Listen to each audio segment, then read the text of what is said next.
On the news tonight, court directs OSBC to conduct local government election.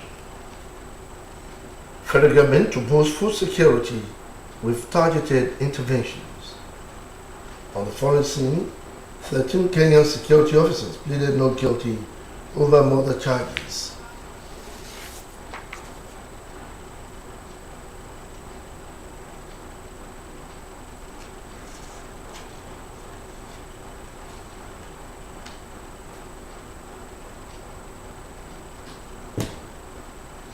Good evening, welcome to the Major Report. Babatunde Bolatito is my name. An Osun State High Court sitting in Elisha has ordered the State Independent Electoral Commission to conduct the local government election scheduled for tomorrow.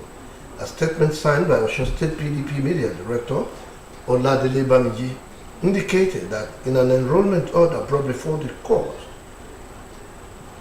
Justice Adeleke today by the People's Democratic Party against OSBC and its chairman, Ashilabuye. The court stated that there is vacancy in 30 local government areas of the state as held by the judgment of the Federal High Court. The court found that the election conducted by first defendant on 15th October 2022 had been invalidated, nullified and voided, and the purported election officials reduced by the purported election had been sacked by the Federal High Court in Osogbo. Action People's Party, APP versus Independent National Electoral Commission and others delivered on the 30th November 2022 and as confirmed by the decision of the Court of Appeal, Allied People's Movement versus Action People's Party and others delivered on 13th January 2025, that vacancy exists in the political administration of local councils in the state, thereby upholding the prayers of the PDP in the suit. The court further directed and compelled all security agencies comprising the Nigeria Police, the Nigeria Army, the Department of State Services, the Nigeria Security and Civil Defense Corps, the National Drug Law Enforcement Agency, the Amoteco Corps, the Vigilante Group, among others in the state, to provide adequate security during and after the election. Vice President Kashim Shettima has affirmed,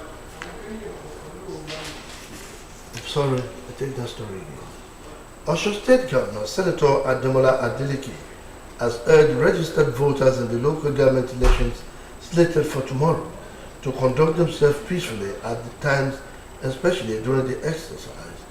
Governor Adeleke gave the advice in his statewide broadcast to the people of the state. This governor noted the illegal, forceful takeover of local government by the court-sacked APC chairman, expressed delight that normalcy is back to the state, while consoling with the families and friends of those who lost their lives or sustained injuries in the illegal occupation of local council secretariat. He said that the incident was a reminder of the need to abide by the rule of law. He commended the people for complying with his earlier directives to stay away from local government secretariat and save the state from confrontations and casualties. He maintained that the rule of law through the judiciary will resolve the matter peacefully, adding that those who claim to have a court judgment ordering their reinstatement should approach the court for reinforcement. He speaks. I particularly commend our people for complying with my directives to stay away from local government secretariats. The compliance saved our state from further confrontations and casualties. I implore our people to continue to sustain the peace that has returned to our dear state. We need peaceful coexistence to expand our good governance delivery of the past 2 years. Our state remains truly peaceful. Finally, I urge all registered voters to vote in the local government election of Saturday, 22nd February 2025, and to conduct themselves peacefully at all times. Governor Adeleke speaking there.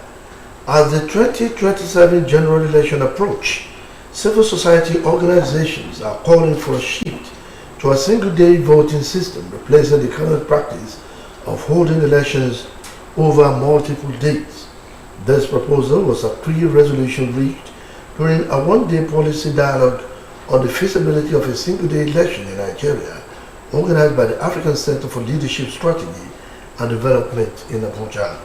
Speaking on the need for policy change, Dr. Iroro Izo of the Nile University Abuja highlighted that major democracies such as United States, India and Brazil conduct their elections in a single day. Dr. Izo also pointed out that the Independent National Electoral Commission incurs substantial expenses in conducting elections over multiple days and economic losses for citizens and prolongs for political tensions. However, the executive partners for electoral reforms, however, expressed caution in describing the multiple days of voting, stressing the need to take into cognizance the political environment, culture of politicians, how people react to elections. More so, the representative of the Independent National Electoral Commission at the dialogue and Director of Operation at the Hakim said the electoral umpire's position on the issue is subjected to the electoral rules and guidelines as approved by the National Assembly consent. The chairman of House of Representatives Committee on the review of the 1999 Constitution, Honorable Benjamin Kanu, has revealed that none of the 31 requests for state creation met the constitutional requirement. Kanu, who serves as the Deputy Speaker of the House, made his note today during a two-day retreat for committee members in the Kotakwane, Akwa Ibom State. The retreat held from February 20 to 23, 2025 provided a platform for reviewing pending amendment bills and strategizing about the next steps in the constitutional review process, recognizing the significance of state creation in Nigeria's governance discourse. Kanu acknowledged that while the request reflected the aspiration of various communities, it did not meet the legal criteria for consideration. Kanu ordered that the deadline will be extended, further depending on the retreat's outcome, as the committee extended the submission deadline to 5th of next month, allowing for further input and possible revisions. He also disclosed that the House Committee is currently reviewing 151 constitutional amendment bills, reflecting lawmakers' efforts to refine governance in Nigeria, noting that some bills have advanced to the second reading, while others remain at the first stage. Vice President Kashim Shettima has reaffirmed the federal government's commitment to strengthening food security by implementing targeted intervention to support local farmers. He said the government will intervene robustly to protect local producers, to reduce production costs, including single-digit loans. Speaking during the steering committee meeting of the Presidential Food Systems Coordinating Unit at the Presidential Villa, the Vice President said the economic realities facing farmers demand strategic government intervention to reduce production costs and support local farmers. The Vice President maintained that the President Bola Tinubu administration is determined to revitalize stored high-impact agricultural projects, referencing how South Korea transformed itself through strategic industrial investment. The Vice President said as far as he's concerned, he has read the work of Joe Sturr well on how Asia works and will still read it again. We now take some commercials. Bro, I dey tell you, this man 3-0. Okay. If I win you, something will come out. Don't play with me. Fast ball. Ah, you know what? You don't shot Bro. me. Now we got this man.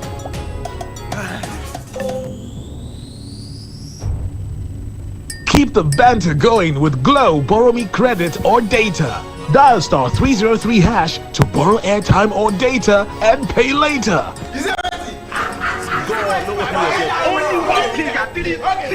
Power your relentless ambition with ultra high speed data. Glow Unlimited.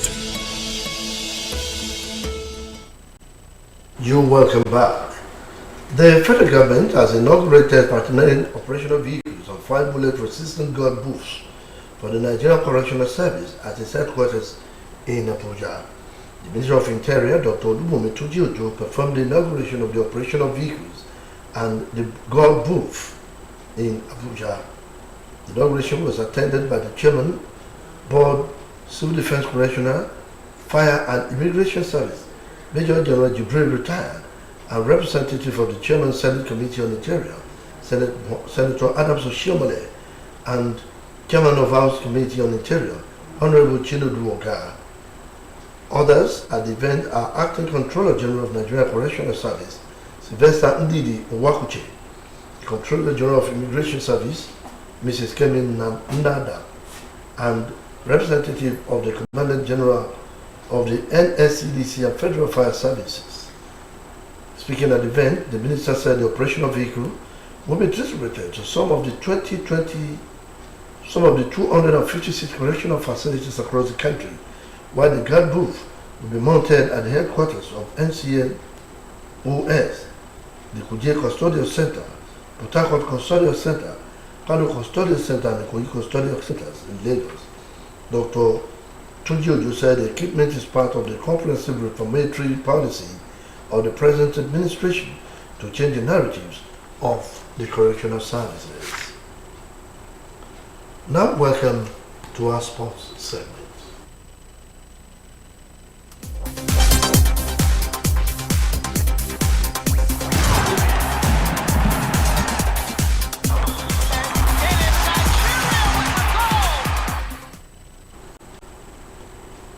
The Eyimba Football Club of Aba recruited 9 players to show up their squad as the league gets to the business end. Business details of this and other stories are put together by Adeleke. In their efforts to return to their top of the Nigerian Premier Football League table, Eyimba is currently languishing in 11th position on the 20-team table. To get any opportunity to play in the continent next season, they must finish among the first 3 in the MPFL. The other chance of going into any CAF competition next season is by winning the President's FA Cup this term. The People's Elephant lost their week 25 game to Katsina United 0-2 yesterday, and therefore are 14 points behind leaders Rebel Stars, who have amassed 48 points from 24 games. The new signing include a centre-back, Afolayan Peters from Eastland FC, attacking midfielder Opeoluwa Olufemi from Sunshine Stars, and striker Junior Dokuza. Defensive midfielder Gozi Ume also joined the team from Sunshine Stars, while midfielder Kodri Olusukami makes the switch from Eastland FC.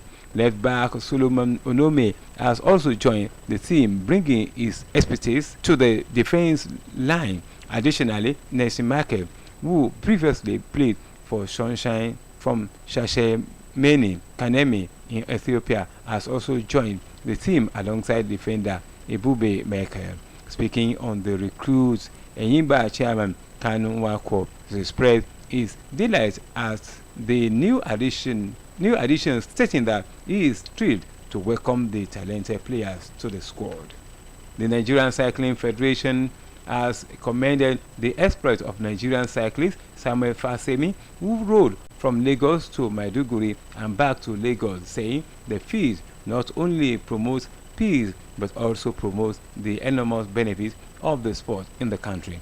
Fasemi's 19-day bicycle riding covered a distance of 3,777.03 kilometers. Explaining his decision to embark on the journey, Fasemi said that he rode for peace and unity against drug abuse and for renewed hope this year, adding that the ride to Maiduguri was his second adventure, having embarked on such a journey in 2024 to Benue State. The cyclist, who arrived in Lagos last week, was joined by teammates led by the chairman of FT Cycling Club, Femi Thomas, at Baga, where they rode through Ojota Anthony Palm Grove Stadium, CMA, Third Mainland Bridge, and terminated at the club's office in Fadeyi to the warm embrace of families, friends, and well-wishers. Fademi, who has a passion for cycling, was delighted by the support and praise received from people and the cycling journey. Abdul Jalil, DBC, OSBC News.